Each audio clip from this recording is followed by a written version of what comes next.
Hey, Sean, we know you guys have been working on the development of Deontay as a receiver. Just one of some of the things he's improved on as he's gone along. Well, he's someone that has good instincts, and the trick is how do we get him the ball in space quickly? And I think when we're able to do that, oftentimes, he can make the first guy miss. So yeah, there are some skills, and I think he's a pretty savvy player. He understands the game and leverage, and that helps a lot. Hey, Sean, when you're coaching a guy like C.J. Gardner-Johnson, who has the ability to kind of get in opponent's head, how do you kind of find that balance to get him to, be able to do that and stay true to himself and still not hurt, and not hurt the team? Well, true to himself better be in line with the team. And so that's important. It's not okay if you're drawing personal fouls, and I think that's something he's been good at. He understands where the line is, and he has to, because everyone's counting on it. Sean, how did you think Cesar Ruiz did this week against Akeem Hicks? Not bad. A tough matchup. I think he was probably better in some of the protection elements. There's some things in the run game we got to clean up, but overall, solid.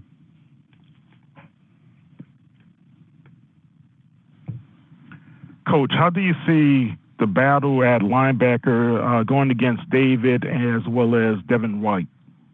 Those are two real good players. They have good instincts. They run well, and they're smart. So it's a challenging front. It's a challenging defense. But that tandem is outstanding. Sean, how did you see Tom Brady sort of evolve in Bruce Arians' offense as this season went on? Anything in particular that you think he's doing really well down the stretch? Well, I think they're playing well down the stretch, and I think you're seeing a combination or a hybrid, whatever you want to call it. It really is unimportant what you call it. It's this year's Tampa offense. And I think what you are seeing is the timing, the down the field throws, and I think they're operating as efficiently as I've seen yet this year. I mean, they're getting the ball down the field. Antonio's, you can see the deep shots to him, posts, the goes, the seams. I think Tom's throwing it outstanding. Coach, we're talking so much about Tom Brady and Drew Brees heading into this game, but what do you think we're missing as it relates to this matchup between these two teams? What should we be focusing a little bit more on? Well, history would tell you, the offense and defensive lines of both teams are going to be important. It's generally where you're going to win or lose these games, and then the ball security. I mean, we talk all the time about that. I think the kicking game is big too. And so, look, it's a division opponent. It's someone we're familiar with. Obviously, they're the same way, and here we end up with this third game. It kind of felt like all along that this might be the case. Hey, Sean, I wanted to ask you about a little bit of a leadership question about your style of leading your team and how you feel comfortable maybe dancing with players after the game or getting slimed and yet still being the authority figure and leader of the team, and that fine line of walking that and how it connects to some of your younger players.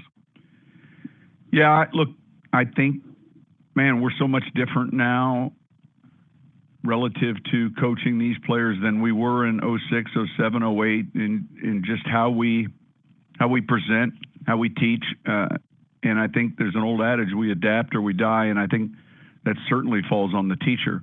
How they learn is different than how they learn, and that's constantly changing. And so it's not just music, it's not just the visuals, but the days of putting up a PowerPoint presentation or just a simple chart on a screen, that's got to be done with a movie scene. That's got to be done. I mean, we're still going to make the point. and we have to be a little bit more creative in how we do it. And I think lastly and most importantly, we have to be ourselves too. I mean, like, we can't try to be someone we're not. And one of the great parts of this job for me and for us as coaches is we get to be around young athletes and young people in general. And I think that's pretty good. You know, with that Bill being said, Parcells Coach, you would not talk have so been, much about. I was just going to follow up and ask you, what would Bill Parcells think of your gritty dance?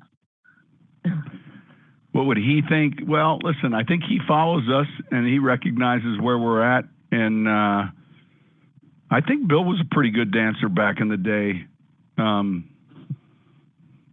Bill would probably say something like, well, that's just such and such. We were doing that back in. It's got a different name. In other words, it's already been, someone else already invented that. But anyway, he understands human nature. He was very good. What people don't realize is how much he made you laugh and how much he could pull you in. There was a personality about him, much different than what might appear from the outside. And you just didn't have 50,000 cell phones recording every second, every minute of the day, and the network having a camera in the locker room, the next thing in the coach's office, and pretty soon it's just the Truman Show. You know, you talk about sort of the things that you've learned and you've got to adapt or you die. You know, one of the things that we've seen is some of the ways of thinking as you approach the season, the way you bubbled the players early and even the way you managed some of these injuries. Where did some of that come from? I know you don't like to talk about the way the last two seasons ended, but does that come with just evaluating how we do things better, how we evolve? Yeah, I think culture is first. I think it's first and foremost. You know, you're seeing staffs be shaken up right now. It's that time of the year. Coaches are getting fired. New coaches are getting hired. And it's the time of the year where the GMs, you start hearing them come out of their little peepholes and they start having comments. And so I think it's culture before anything else. It's culture before marketing. It's culture before analytics, and it's getting the right environment and then finding the right players to fit that culture. And you become a little battle tested and look, you start losing track of the games and you just keep winning and winning and winning. And that's what we're paid to do. And obviously you want to be the last one standing, which is very difficult, but that's the goal. And I think it's still embracing the most important element in that is your locker room and the players in it. And anything outside of that, put you behind. Y'all signed Blair Walsh and Denny over the past couple of days. I guess what does that just say to having to be prepared for every potential contingency moving forward? Yeah, look, the onboarding process doesn't match an injury or COVID process, and I don't really feel like trying to kick or hold or snap. And so it allows us to have them in the building and then put them to practice squad and then shuffle the roster a little. And if something were to happen to one of our specialist positions, you know, the answer is here, and we've just got some flexibility now, and I think that would be difficult if something were to happen. So it's kind of trying to think outside the box a little bit at each position. Are y'all treating them kind of like how the Eagles did with Josh McCown and like keeping them away, or will they be in the building practicing and everything like that? Yeah, we're not looking at the Eagles for any model, but these guys will be away, and we've got some flexibility as to how we bring them on and bring them off the roster. You've got Drew Brees' birthday on Friday. Do you have anything special planned for him?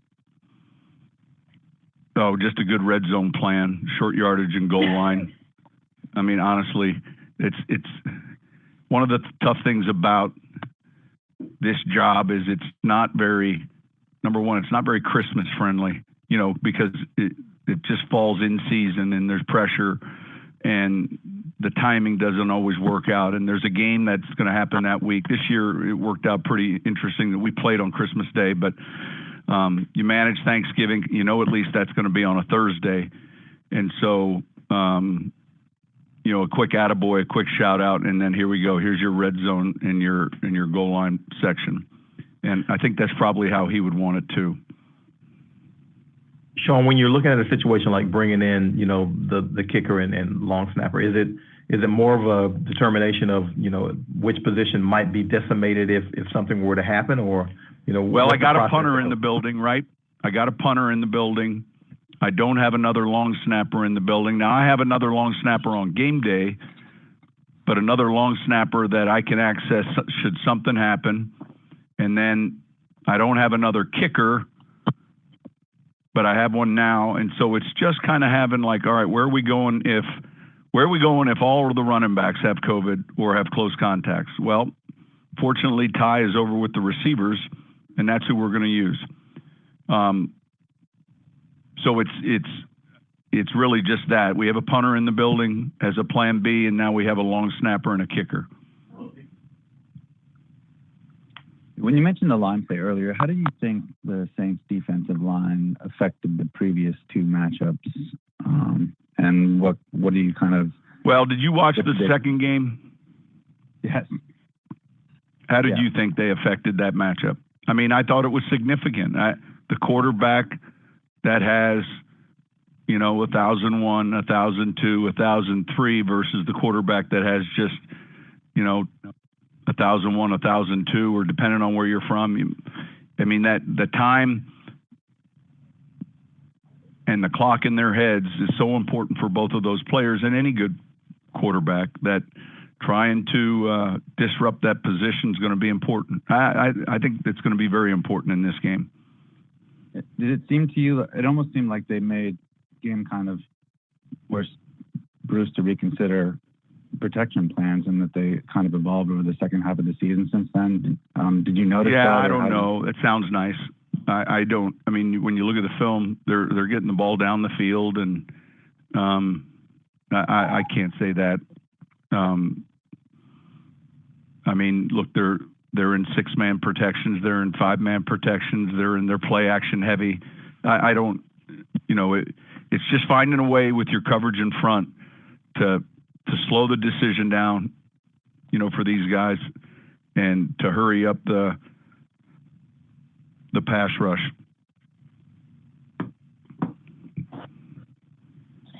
I've got one other question for you, Coach. When you look at your opposition in these playoff losses, you know, they've scored in the final 10 seconds. So when you look at Tom Brady, especially this season, they've gotten off to a really slow start in the first half, and then they rally back in the second half. I know you always tell your guys to play, you know, until the final whistle, but how important is it against a team like this, especially in the playoffs? Well, they're number one in the league in second half scoring differential. So in other words, they're first of 32. Obviously, you know, this is going to be a game decided through 4 quarters, not in the first or second or even third quarter. And so finishing will be important for both teams, but they've done a really good job of that, particularly in the second half.